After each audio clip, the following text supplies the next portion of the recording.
Good morning. We are now live on Facebook and YouTube, and welcome back to another session of daily learning.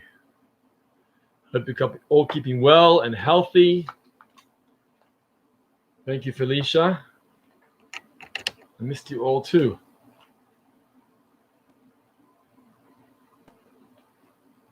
Just going to allow for people to log on and make yourselves known. Let us know you're here so that we know you're with us.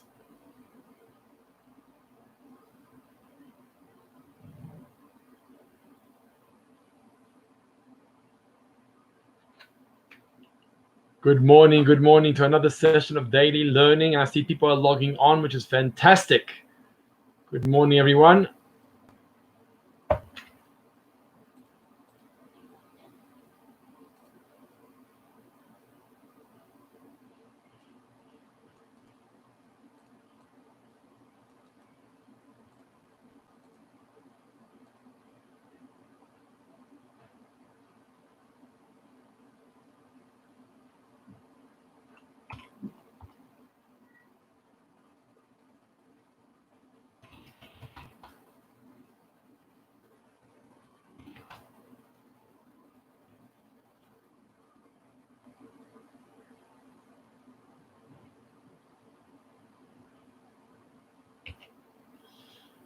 Okay, good morning all.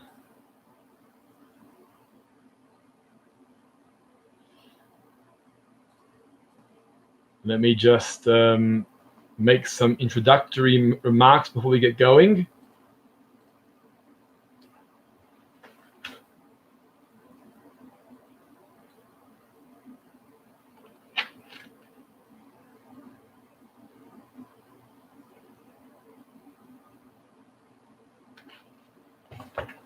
Okay, so I want to welcome those of you that have messaged us. Helen Feinstein, good morning. Anne Hack, Felicia Jenks, thank you. Norman Stain, good morning. Bernice Krause, Ruth Kalmek, good morning. And those of you that are on YouTube, let's see who's here. Manfred Kalmek, Stan and Eileen Braz, good morning. Ronnie Kotkas, Dennis Solomon wants us to dedicate this to his late mother, Leah Bat Malka. I assume you have your site coming up, Dennis, or today. Let me know. Fega Sega, Ian Clemenson, good morning. Bernice Fine, Boker Tov. Arnold Orkin, thank you very much for joining. I also want to dedicate today's learning to the memory of Reuven Ben Chaim, who is David Sief's father, and Hinda Bat Moshe Leib HaKohen, who is Rita Sief's mother. They both have Yortzeit coming up on the 24th of Av in 2 days' time. So we have in mind their parents as well for our learning. I see Eleanor Kotkus is on Facebook. Good to see. Fantastic. And we have a nice crowd. Daryl and Shelley Smith as well. Lionel and Louise Rubin are online. Donna Lovitz. I'll take the opportunity to wish Lionel and Louise Rubin mazel tov for their granddaughter's engagement. They weren't online the other day when we announced it. So Baruch Hashem. Good morning, Shalom Triga. I'm happy to hear that Charles is back. Baruch Hashem in good health. Hi, Stephen Herr on YouTube, and yes, we'll dedicate this as well to your mother, Esther Bat Moshe. So thank you for joining, and we're very happy to dedicate this learning to your family and friends, or to those that are celebrating or commemorating Yortzeits. Tracy Mindel, good morning. We're going to get going with today's discussion, and thank you all for your patience and in the new structure of Mondays and Wednesdays, and thank you for joining today. It's good to see you online all. Nice to be together once again. A beautiful crowd here with 30 viewers between Facebook and YouTube. So it's wonderful to be all together. Hilly Lipworth, Boker Tov, thanks for joining. We have an interesting law.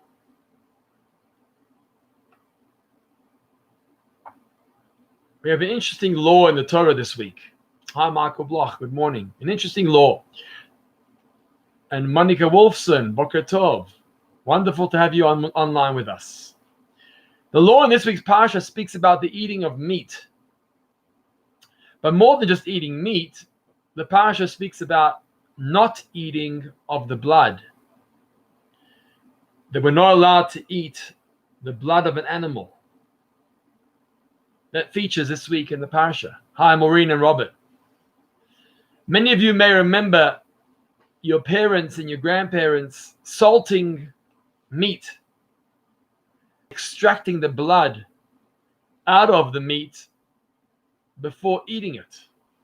Maybe some of you who do remember this from your days of youth, maybe share your memories. Hi, Arlene Udelovitz. Maybe share your memories here on what you remember when it comes to salting of meat, whether it was your parents or grandparents. Because once upon a time, salting was done, especially of chicken. There wasn't a kosher butchery that would do the salting process and extracting the blood. There wasn't such a thing as a kosher butchery. You got chickens, you brought it to the Rav. I know Reverend Altschler at Sidlam was a shoichet. I'm sure many of you remember that. And he would shecht your chicken for you. But then you would have to go home and start salting the chicken on your own. Wasn't so much with meat. Meat was more complicated. But for chicken, that was the process. By salting the chicken, you would extract the blood in order to fulfill the obligation in this week's Torah portion, where it says you can eat meat, but not eat the blood. So therefore, the salting process would extract the blood so that we didn't transgress this prohibition. So once again, if any of you have any memories of what salting of chicken could look like, I, to be honest, don't remember my parents ever salting chickens at home. When I grew up in Melbourne, Australia, we had butcheries around. So the butcheries took care of that. They salted the chicken and meats and made it ready.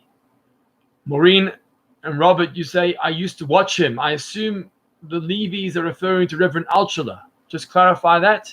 You used to watch Reverend Altschler shechting? I assume that's what you mean. And just clarify. So when I was growing up as a child, I never saw it. But interestingly, when we moved to Israel, I was a teenage boy when my family moved from Australia to Israel. And the first job that my father had when we came to Israel was at a butchery in the neighborhood called Har Nof, which is on the outskirts of Yerushalayim. And he joined the butchery. A very, very special man owned this butchery. And there I would watch them salt liver. I'm sure you've seen the process before, but they would salt the liver and extract the blood out of the liver so that there was no blood left inside and we wouldn't transgress it. So that's where I saw it as a young child. When Brian and I got married, we had to kasher our own meat. Right, Helen Feinstein says that. Exactly, that was the way it was done. Try and tell your grandchildren, Helen, try and tell your grandchildren about that. They'll think you fell from Mars. Where did you come from? Salting your own meat. Who knows how to salt their own meat today? In fact, one of the portions of smicha, when a rabbi becomes a rabbi, one of the portions that traditionally has been learnt by rabbonim when they become rabbonim is the section in halacha called melicha, which deals with the salting of chicken and meat and the extracting of the blood. Now, some people are suggesting that melicha should no longer be one of the subjects as part of smicha. There are other subjects that can be chosen, like Shabbos, for example, or brachas, for example. It's a complicated subject, brachas too. And maybe some are suggesting that melicha should be taken out because melicha's not used from day to day anymore. Used by the shachtim, by the slaughterers, by the abattoirs, by the butcheries, but it's not really used by the rabbonim themselves. And therefore, the question is, should it still be part of the smicha learning curriculum? Anyway, that's for another subject. Hi, Maura Dworkin on YouTube. Good to have you back. I see some comments coming in on Facebook. Maureen's granny used to salt the meat. Oh, that's interesting. Okay. And Hack says, living in warm baths, salted meat in the early days. Right, there we go. You're right, absolutely. So, I see Stan Brazg writes, Rabbi Altschler was my bar mitzvah teacher. He used to interrupt our lessons to shech the chickens, and we watched him from over the yard gate. That's an experience. That's called experiential learning, seeing the bar mitzvah teacher shech the chickens. Wow. Unbelievable. What Rabbonim used to do in times of old was so different to today's times. So today I want to unpack this a little bit, understand just a bit behind it. Oh, yours too. Okay. So to unpack a little bit the issue here. So first of all, what the commentaries clarify is that the meat that's discussed in this week's portion, the meat is not talking about the meat of the Beit HaMikdash or the meat of the sacrifices. We're talking about regular meat. That's what the Torah is talking about. Regular meat in our own homes. And the Torah is saying that once you go into the land of Israel, you're going to be able to eat meat. When we ate meat, your Barmi teacher. Oh, I see. Okay, got that, Robert. What that means is like this. In the desert, we generally do not eat meat. As we know, the manna fell from heaven. The process of shechting and slaughtering, which we did in the Beit HaMikdash, was primarily for kodshim, for sacrifices, sacrificial meat. Sacrificial meat we ate. Regular meat we didn't eat in the desert. We weren't allowed to. It was, in a way, overindulgence. And I'll get to that. It was overindulging, so we couldn't have regular meat in the desert. So therefore, we had sacrifices that we ate from, but not regular meat. We relied on the manna, generally. Hilly Lipworth says, Stan, me too. 61 years ago, you had bar mitzvah lessons. Wow. Okay. With Reverend Altshuler. Sure, that's something. Thanks for sharing that, Hilly. So here, God's telling us like this. When you go into the land of Israel, things are going to change. Why? Because in the desert, you were living a spiritual life. In the desert, it was a blissful spiritual lifestyle. That's what your job was. And that's the response. That's the experience.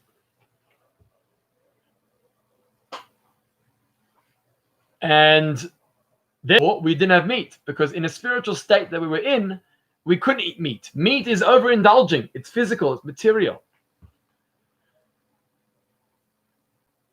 And so we couldn't have meat. God's saying to us that when you go into Israel, things are going to change. First of all, you're going to start working the land and plowing the land.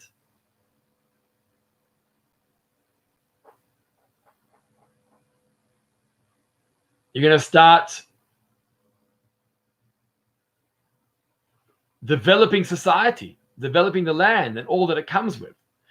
And in fact, we know from previous discussions that we've had on this forum, we know that was the problem of the spies. The spies couldn't get their heads around this. How are we going to leave a spiritual environment, such as a desert, and go into Israel, which is so mundane and so physical? How is it possible to do that? We can't do it. And that was the issue of the spies. Let's just remain here. Let's just remain in the desert. We're safer here. We're more protected here. Who wants to now go into Israel and start serving the land? And God said, you've made a mistake. You've got to go into the land. That's ultimately the purpose of creation, to move into the land and transform the land into something spiritual. So here, this week, we learn about the instruction of eating meat. You're allowed to eat meat. In the desert, you can't eat meat because the desert is a spiritual space, and we weren't allowed to overindulge in the pleasures of meat. But as we go into Eretz Yisrael and the lifestyle changes, and we start becoming involved in the physical environment, but transforming the physical environment into a spiritual environment, now the rules change. Now you can suddenly start eating meat as well. Daryl and Shelley Smith write, my gran used to use a mallet to smack the remaining blood out of the meat. Sure, memories, hey? That's something. And I see that Felicia writes, Felicia writes like this. In Kimberley, there was no kosher meat, so meat would come by train from Johannesburg. But chickens, my mum would get 50 chickens. The rabbi would check the chickens, and they still squawked for a while.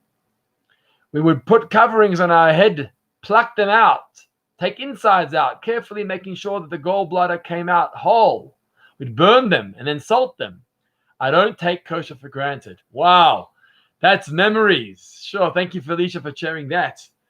Phenomenal. That's really, really insightful. So thank you for that.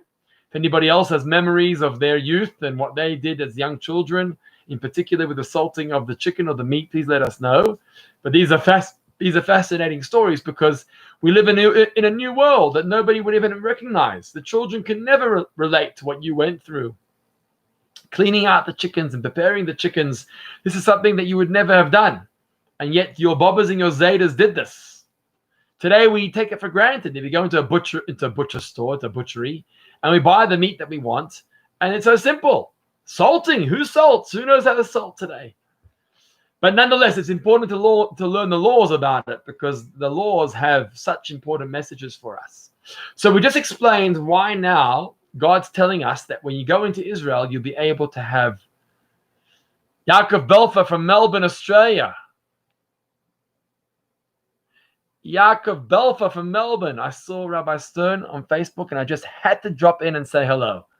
Yaakov, good memories, man. Thanks so much for coming by and saying hello. Bernice Krause, my mum used to salt the meat on a washing board in the bath. Wow, that's something. In the bath. Can you imagine today kids coming to a bath and seeing meat or chicken on boards that are being salted? Hey, Bernice, that's like going to be a whole new world. Yaakov Belfer, send Menachem, my brother, regards and love. And best regards to Melbourne, Australia. They're going through a bit of a rough run over here. So all our love from Johannesburg to Melbourne. You've now made this class international, Yaakov. Monica Wolfson writes, Yaakov Belfer says, I'm learning the Basa V'Cholov. Just started Smicha. I assume, Yaakov, you're learning. I know you're learning with a fellow South African, Yaakov, who's based in New York City. But, Yaakov, out of South Africa comes good stock. So good luck with your learning. Good luck with your learning. Monica Wolfson says, I thought my Baba was salting my Zayda's meat as he liked it salty. That's a good one. Yes, Yaakov, that's what I was referring to. So well done. Good luck with your learning. So what's the reason? So we discussed that the meat becomes permissible. Okay. Shkoyach, no stress. Yaakov apologizes to all of us for interrupting on Facebook for this conversation. Yaakov, you don't have to apologize. It was good to hear from you. A blast from the past. So thanks for dropping in the Facebook room. Okay, moving on. So we're allowed to eat meat, but God says when you eat meat, you mustn't eat the blood. When you eat meat, you mustn't eat the blood. Why is that? What's wrong with eating blood? Why is blood part of kosher or not kosher? Why is that part of it?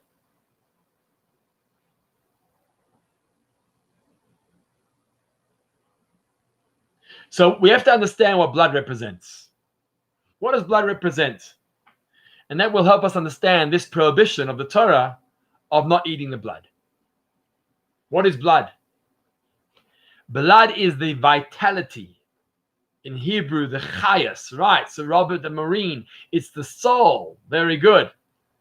Blood is the soul. We've spoken about this before actually in one of our learning sessions. We spoke about the neshama flowing through the blood.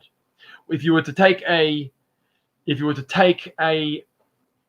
magnifying glass and dig deep,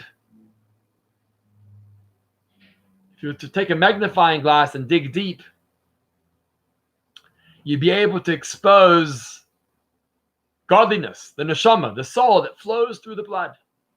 But more than just being the soul, the blood represents the passion, enthusiasm. In this case, it's the passion and enthusiasm of meat, right? It's the blood of the meat. It's the enthusiasm, it's the passion of basar, of meat. Is gazelle and deer meat obtainable? Do we eat these?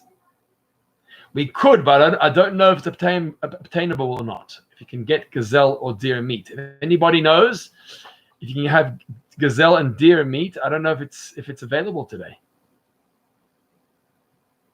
Let us know. So God says, I let you eat the meat, but you can't eat the blood because the blood is the chayut, it's the vitality. And what I don't want you to do is I don't want you to eat the vitality. I don't want you to overindulge. I don't want you to eat the soul of the animal, because that's too much. That's too much. You want to eat the meat? Okay, the meat is external aspects of the animal.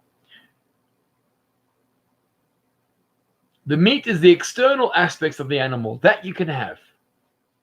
But the blood is the soul. It's the chayas, the vitality.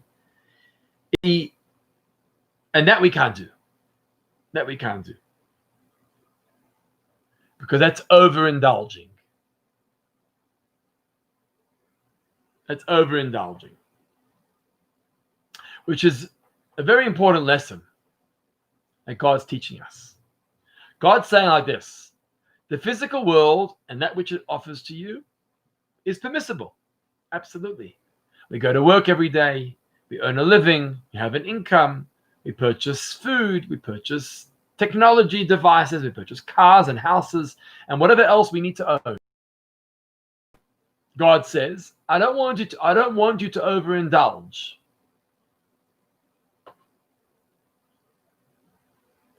I don't want you to overindulge.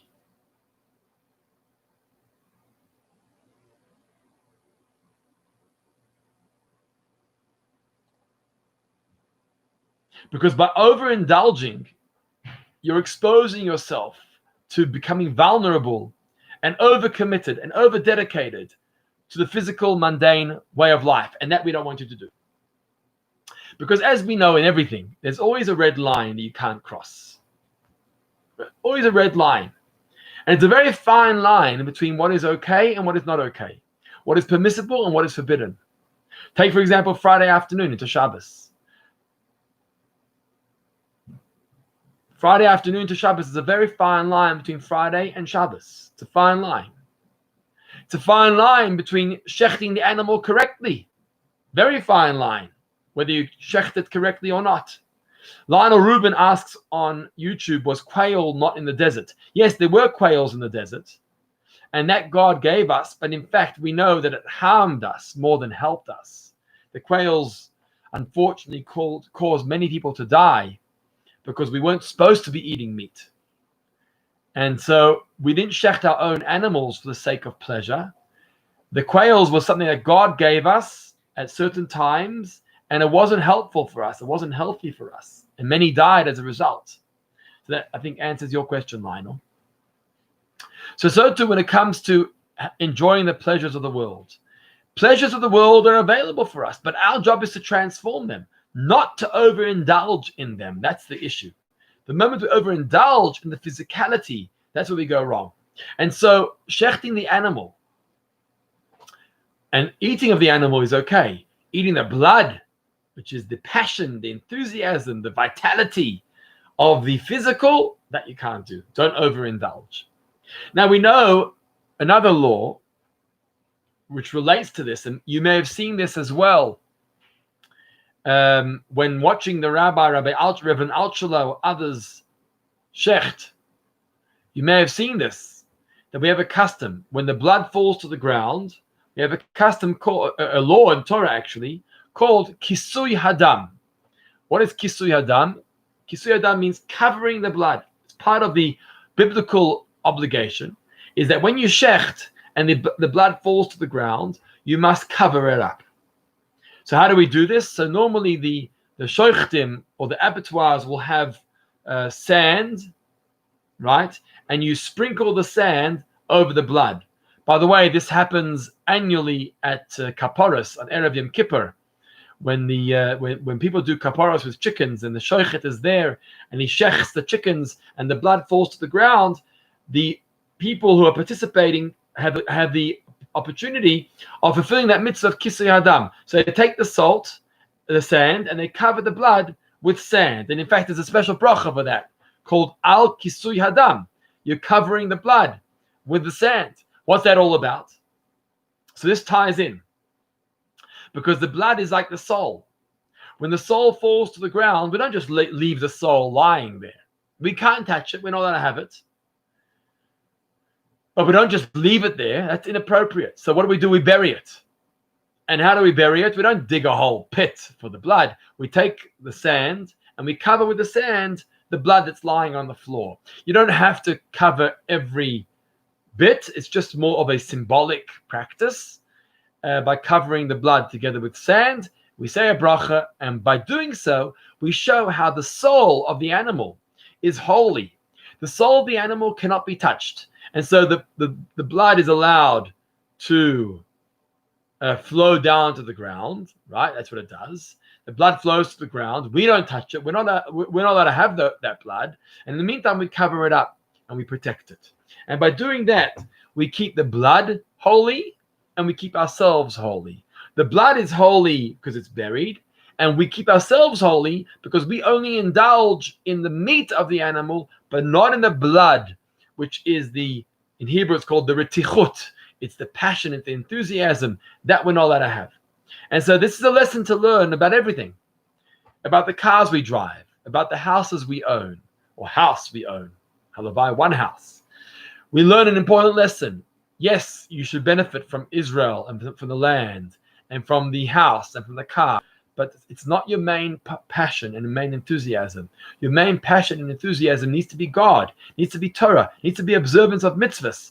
That's the main part of enthusiasm. Maureen Levy says he put the head in a funnel and the blood drained down a pipe. Exactly.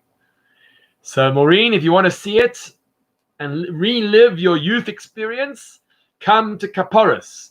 I don't know what Kapporos 2020 under COVID is going to look like, but one day we'll invite you to come to Kapporos and you'll be able to see it over again in your neighborhood without having to drive out to the abattoir. But nonetheless, that's the message I want to share with you today. As we discussed in our previous session on Monday. Oh, that was Robert. Thanks, Robert. In our previous session, we discussed that we'll be having these learning sessions now on Mondays and Wednesdays. Okay, and on Thursday, Rabbi Goldman gives his afternoon class on Pirkei Avot in Thursday afternoon, tomorrow afternoon. So that's the schedule for now. We'll reassess as we go along. So I hope you'll join us once again on Monday morning, 10:30 a.m. for another session of daily learning and lockdown inspiration. 10:30 on Facebook and YouTube. In the meantime, keep well, keep safe, keep sane, keep strong, keep spiritual, and have a wonderful day ahead. And thank you once again for joining.